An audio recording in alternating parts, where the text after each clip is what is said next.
আসলে শেষ সময় এসে সরকারের কাছে আমাদের কল্যাণ সমিতির পক্ষ থেকে সারা বাংলাদেশের 22 লক্ষ পরিবারের পক্ষ থেকে একটা দাবি জানাতে গেলে আমি ছোট্ট একটা গল্প দিয়ে শুরু করছি।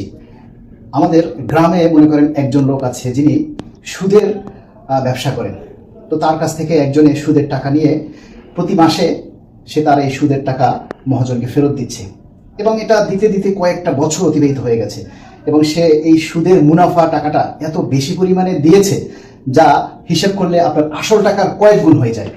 তো এক পর্যায়ে ওই যে সুদের উপরে টাকাটা নিয়েছে সে আসলে অসহায় হয়ে পড়েছে, তার কোনো ইনকাম নেই, সে আর সুদের টাকাও দিতে পারতেছে না, আসলে দিতে পারতেছে না। এমন তো অবস্থায় অনেক সময় চলে যায়।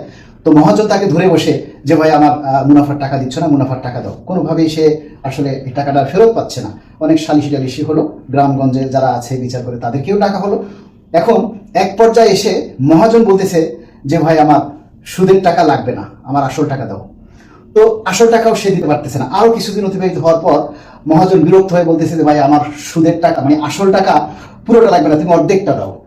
হ্যাঁ, মানে সে তার আসল যে টাকাটা সেটা সে এখন অর্ধেক বাদ দিয়ে বলছে যে বাকি অর্ধেকটা দাও। তো একটা সময় সে এসে দেখে যে হিসাব করে যে সে আসল টাকা যে তার কাছে চাচ্ছে তার চাইতে অনেক বেশি মুনাফা তার থেকে নিয়ে নিচ্ছে। এখন সে তার যে আসল টাকা সে অর্ধেক চাচ্ছে সেটাও সে পাচ্ছে না। তো এই গল্পটা বলার উদ্দেশ্য হচ্ছে আমরা 11 বছর পর্যন্ত কিন্তু পে স্কেল পাচ্ছি না এবং 2015 সালে কিন্তু সরকার গেজেট করে পে স্কেল বন্ধ করে দিয়েছে। এটা হয়তো অনেকেই ভুলে গেছে।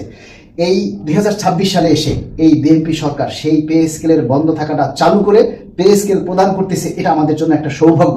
তারপরে আমরা 11 বছরে দ্রব্যমূল্যের সাথে নাকানি চুবানি খেতে খেতে আমরা আসলে আর পাচ্ছি না। কর্মচারী প্রতিটি পরিবার আজকে দিশাহারা, তারা মানে মাসের 15 দিনের পরে আর তাদের ঘরে বাজার করার মতো অবস্থা থাকে না। তো আমরা এই মুহূর্তে সরকারের কাছে শুধু এতটুকুই আমরা আমাদের দাবি, আমাদের 2 টাকা বাড়লো না 5 টাকা বাড়লো সেটা আমরা এখন দেখতে চাই না, আমরা চাই গেজেট। দ্রুত গেজেটটা জারি করা হলে 1 জুলাই থেকে যখন বাস্তবায়ন হবে তখন 5 বছর পরে আমরা আরেকটা পাওয়ার মানে সক্ষমতা আমাদের থাকবে। আর এই শেষ সময় এসে আমাদের মূল কথা হলো এটাই যে আমাদের কত বাড়লো সেটা আসলে এখন দেখার বিষয় না, এখন জরুরি হয়ে পড়েছে দ্রুত প্রজ্ঞাপন জারি করা। কারণ দ্রুত প্রজ্ঞাপন জারি করে 1 জুলাই থেকে পে স্কেল বাস্তবায়ন করলে প্রতিটি কর্মচারী পরিবারের মধ্যে একটা স্বস্তি ফিরে আসবে, তাদের যে অনিশ্চয়তা, তাদের মধ্যে যে অভাব সেটা দূর হয়ে যাবে। সকল পরিবার, আবার আমি মনে করি সকল পরিবারের মুখে কিছুটা হলেও হাসি ফিরে আসবে।